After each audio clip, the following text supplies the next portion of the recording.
Hello दोस्तों, कैसे हैं आप लोग। दोस्तों, आज हम बात करेंगे इस टॉपिक पे कि जॉब करनी चाहिए या बिजनेस करना चाहिए। जो ऑलरेडी या इसके अलावा ऑलरेडी जो जॉब कर रहे हैं उनको जॉब छोड़ के बिजनेस में आना चाहिए या नहीं।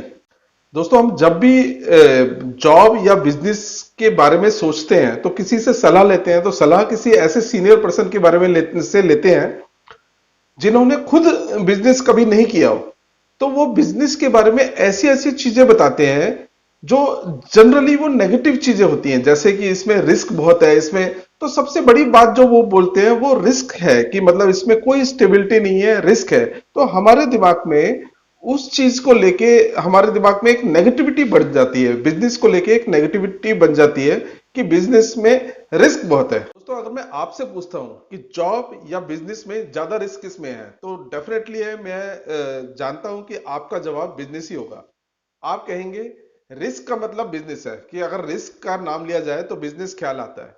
यही क्वेश्चन मैंने एक सक्सेसफुल बिजनेसमैन से पूछा कि बिजनेस या जॉब में कौन ज्यादा रिस्क में है। तो उसने बोला कि उनके हिसाब से उनके हिसाब से जो एक ही सोर्स ऑफ इनकम पे डिपेंड है, जो बंदा एक ही सोर्स ऑफ इनकम पे डिपेंड है, वो ज्यादा रिस्क पे है। मतलब उनके हिसाब से जॉब करने वाले ज्यादा रिस्क में है, क्योंकि उनकी सोर्स ऑफ इनकम एक ही होती है। जब तक वो जॉब जा रहे हैं, जब तक वो काम कर रहे हैं, तब तक वो उनको पैसा आ रहा है, उनको सैलरी आ रही है। जिस दिन उनकी जॉब छूट गई, जिन दिन उनका काम किसी भी वजह से उनका जॉब में कुछ ऐसा पैरामीटर आ गया कि अब उस जॉब की जरूरत ही नहीं है, मार्केट में वो जॉब है ही नहीं, तो रातों रात उनकी इनकम जीरो हो जाएगी। और वहीं बात करें अगर बिजनेसमैन की, तो बिजनेसमैन क्योंकि उसका माइंड फोकस इनकम पे होता है, तो वो नई नई सोर्स जनरेट करता रहता है कमाने के लिए।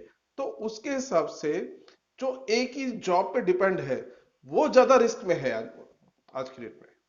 बात भी बिल्कुल सही है कि जब तक जॉब रहती है तब तक सैलरी आती है। जैसे ही जॉब छूट गई, किसी भी वजह से जॉब छूट गई, तो सैलरी आना बंद हो जाती है। तो जैसे अब ये कोरोना टाइम पे, लॉकडाउन टाइम पे आप देख सकते हैं कि करीबन 1.5 करोड़ लोगों की जॉब छूट गई। तो ऐसे में क्या हुआ कि जो बिजनेसमैन थे, तो उन्होंने तो अपॉर्चुनिटी देख के तुरंत अपना बिजनेस शिफ्ट कर लिया। बहुत लोग अलग फील्ड में आ गए, क्योंकि उनको सेल करना आता, उनको मैन्युफैक्चरिंग आती थी, उनको मतलब सप्लाई चेन उनकी बनी हुई थी, तो लोगों ने तुरंत अपना जो बिजनेस शिफ्ट कर लिया। बट ऐसे में जो जॉब करने वाले थे वो जॉबलेस हो गए, घर में खाली बैठे हुए हैं। अब ऐसे में आप सोच सकते हो कि उन 1.5 करोड़ लोगों का क्या चल रहा होगा।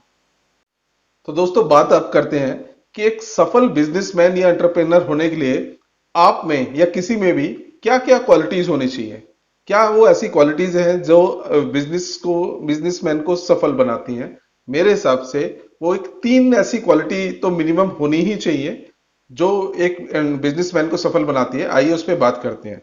मेरे हिसाब से पहली जो क्वालिटी है, जो सबसे ज्यादा क्वालिटी जो होनी चाहिए, वो है प्रॉब्लम सॉल्विंग। मतलब अगर आप में प्रॉब्लम सॉल्विंग टेक्निक है, मतलब कितनी भी बड़ी प्रॉब्लम आ जाए, बिजनेस में तो प्रॉब्लम्स आती ही रहती हैं, तो कितनी भी बड़ी प्रॉब्लम आ जाए, आप में पेशेंस होने चाहिए, आप में एक लॉजिकल थिंकिंग होनी चाहिए। तो एक छोटा सा एग्जांपल देके मैं इसको समझाता हूं कि लोग बोलते हैं कि बिजनेस को स्टार्ट करने के लिए आपको बहुत सारा पैसा आपके पास होना चाहिए, आपको पैसा चाहिए। तो पैसा होगा तभी आप प्रोडक्ट बना के उसको बेचेंगे। प्रोडक्ट बनाने के लिए आपको बहुत बड़ी फैक्ट्री लगानी है। ऑब्वियस सी बात है कि फैक्ट्री लगेगी तो इसमें मतलब आपको लाखों रुपए आपको चाहिए होंगे। तो अगर यही चीज, यही प्रॉब्लम अगर एक बिजनेसमैन या एंटरप्रेनर के ऊपर के पास आएगी, तो वो सोचेगा कि सबसे पहले प्रोडक्ट को मैन्युफैक्चरिंग ना करके, जो ऑलरेडी इसके मैन्युफैक्चरर हैं, जो मार्केट में ऑलरेडी अवेलेबल हैं, उनसे वो माल उठाएंगे, अपना लेबल लगाएगा और उसको सेल करना शुरू कर देगा। तो उसमें क्या है कि प्रोडक्शन तो कोई और कर रहा है, आप उसमें अपना माल, उसमें अपना लेबल लगाया, आपने उसको सेल करना शुरू कर दिया। तो इसमें जो ब्रांडिंग हो रही है वो आपकी हो रही है। तो जो 10 लाख में आप फैक्ट्री लगाने वाले थे, वो काम आपका 10,000 में हो गया। यही होती है प्रॉब्लम सॉल्विंग, कि कोई भी प्रॉब्लम को आपको स्टक नहीं होना है, उसको बाईपास लेके आपको कोई ना कोई उसका सॉल्यूशन निकालना है। अगर दोस्तों, अगर आपको लगता है कि ये लॉजिकल थिंकिंग आप में है, तो मेरी आप मानिए, तुरंत जॉब छोड़िए और बिजनेस में आ जाइए। दोस्तों, जो सेकंड पॉइंट है जो मेरे को लगता है बिजनेसमैन में एक होना चाहिए, वो है सेल्फ मोटिवेटेड एंड पैशनेट। वो सक्सेस के लिए, बिजनेस सक्सेस के लिए वो इतना ज्यादा सेल्फ मोटिवेटेड रहते हैं, इतना ज्यादा पैशनेट होता है कि बिजनेस के अलावा उनको कुछ दिखाई नहीं देता। मतलब उनके लिए बिजनेस ही सब कुछ है। तो उनका फेलियर भी कुछ नहीं बिगाड़ सकती। मतलब वो इतने सेल्फ मोटिवेटेड होते हैं कि इनफैक्ट जो बड़े बड़े जितने भी बिजनेसमैन हैं, अगर आप उनकी हिस्ट्री पढ़ के देखेंगे तो वो कभी ना कभी कहीं ना कहीं वो फेलियर जरूर हुए हैं। बिना फेलियर के सक्सेस कभी भी नहीं मिलती, और सक्सेस आपको जल्दी मिल भी गई तो वो सक्सेस ज्यादा दिनों तक नहीं टिकेगी। तो फेलियर तो लाइफ में उस लाइफ का पार्ट है। वो कहते हैं ना कि कोशिश करने वालों की कभी हार नहीं होती। बट इसमें क्या है कि कोशिश आपको बार बार अलग तरीके से करनी है, एक ही तरीके से बार बार कोशिश नहीं करनी है। अगर आप 1000 तरीके आपके पास हैं तो 1000 अलग अलग तरीके होने चाहिए। एक साइंटिस्ट की तरह, बिजनेसमैन भी एक साइंटिस्ट होता है, साइंटिस्ट की तरह आपको 1000 अलग तरीके से कोशिश करनी है, तभी आपको सक्सेस मिलेगी। अगर आपको लगता है कि आप में ये पैशन है, ये सेल्फ मोटिवेशन है, सक्सेस की भूख है अगर आप में, तो आप बिजनेस कर सकते हैं। दोस्तों मेरे हिसाब से जो तीसरी क्वालिटी एक बिजनेसमैन या एंटरप्रेन्योर में होनी चाहिए वो है कनेक्टिंग विद पीपल। मतलब वो इजीली कनेक्ट हो जाता है किसी भी आदमी से। इसका मतलब ये नहीं है कि आपको नेटवर्क बनाना है या नेटवर्किंग मार्केटिंग करनी है, ऐसा कुछ नहीं है। इसका मतलब यह है कि आप अपने कस्टमर्स या अपने एम्प्लॉइज या बिजनेस से जो भी आपसे जुड़ा हुआ है वो आप उनकी तरीके से सोच सकते हैं कि नहीं। मतलब आपको पता होना चाहिए कि आपके कस्टमर की नीड क्या है, आपके एम्प्लॉइज क्या चाहते हैं, या जो भी आपके बिजनेस से जुड़ा है उनके माइंड में क्या चल रहा है, वो किस तरीके से आपके बिजनेस को या आपको देखता है। ये अगर आप में समझ है तो आप बहुत अच्छे से अपनी मार्केटिंग स्ट्रेटजी बना पाएंगे, आप बहुत अच्छे से आप अपने एम्प्लॉय मैनेजमेंट कर पाएंगे। तो अगर आप में ये लॉजिकल थिंकिंग है, अगर आप सब एक मतलब बिजनेस को मैन मैनेजमेंट अगर आप जानते हैं, तो मेरे हिसाब से आपको तुरंत बिजनेस में आ जाना चाहिए। तो दोस्तों ये 3 क्वालिटी हैं जो मेरे हिसाब से एक बिजनेसमैन में होनी चाहिए, एक एंटरप्रेन्योर में होनी चाहिए। अगर आपको लगता है कि ऐसी क्वालिटी आप में है तो मेरे हिसाब से आप तुरंत जॉब छोड़ें, जॉब का विचार आप बिल्कुल निकाल दीजिए और बिजनेस में आप तुरंत आ जाइए। दोस्तों इस वीडियो के स्टार्टिंग में मैंने बोला था कि जॉब वर्सेस बिजनेस, मतलब जॉब में जाना चाहिए या बिजनेस में जाना चाहिए। बट मैं आपको सिर्फ एक ही पहलू बता पाया हूं, क्योंकि मैं खुद बिजनेसमैन हूं तो थोड़ा सा बिजनेस का फेवर तो करना बनता है। तो मैंने सिर्फ अपने बिजनेस का वो बताया है। जॉब में जाना चाहिए या नहीं जाना चाहिए इसके बारे में तो मैं भी बहुत अच्छे से नहीं जानता हूं, तो आप इस चीज का थोड़ा देख लीजिए। बाकी बिजनेस में आपको आना चाहिए या नहीं आना चाहिए इस चीज की जानकारी मैंने आपको पूरी दे दी है।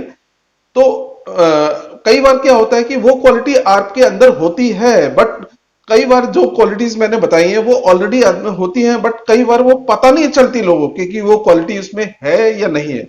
जैसे कि मैं अगर अपनी बात करूं तो मेरे को कभी लाइफ में नहीं लग सकता कि मैं यूट्यूब चैनल बना पाऊंगा। मतलब मैं नॉर्मली बहुत इंट्रोवर्ट टाइप का हूं, तो मैं वीडियोस बनाने में बहुत ज्यादा मेरे को झिझक महसूस होती है। बट अब मैं वीडियो बनाता हूं। अब आप बताएंगे कि वीडियोस कैसे लगते हैं आपको। बाकी इतना तो है कि एटलीस्ट मैंने शुरुआत कर दी है। तो कई बार ऐसा होता है कि बिजनेस में ये जो क्वालिटीज आपके अंदर होती हैं बट आपको कभी मौका ही नहीं मिला है, कभी आपको उसको एक्सप्लोर करने का मौका ही नहीं मिला। तो हो सकता है कि जब आप धीरे धीरे बिजनेस में इन्वॉल्व हो तो ये क्वालिटीज आपकी डेवलप हो जाए। तो बहुत सोच समझ के आप देखिए कि आपको करियर में क्या करना है। आप बिजनेस करना चाहते हैं या जॉब करना चाहते हैं, ये आपका अपना फैसला है। तो इसमें ये भी डिपेंड करता है कि आप ये सलाह किससे ले रहे हैं। अगर एक बिजनेसमैन से ले रहे हैं तो ऑब्वियसली है कि वो बिजनेस का फेवर करेगा। अगर एक जॉब वाले से लेंगे तो वो सीधी सी बात है कि वो जॉब की फेवर करेगा। तो ये चीज आप में मैं ऑब्वियसली है कि आप ही सोचेंगे बेटर। तो दोस्तों आज की वीडियो में इतना ही। ये वीडियो आपको कैसा लगा आप प्लीज कमेंट करके बताइए। और आपने अगर मेरा चैनल सब्सक्राइब नहीं किया है तो सर देर किस बात की है, एक लाल कलर का बटन, सब्सक्राइब का बटन दबाना है आपने, वो दबाएं। और इसी टाइप के मैं business videos, business motivation videos बनाता रहता हूं। तो आज की वीडियोस में इतना ही। मिलते हैं नेक्स्ट बिजनेस आइडिया में, तब तक के लिए धन्यवाद।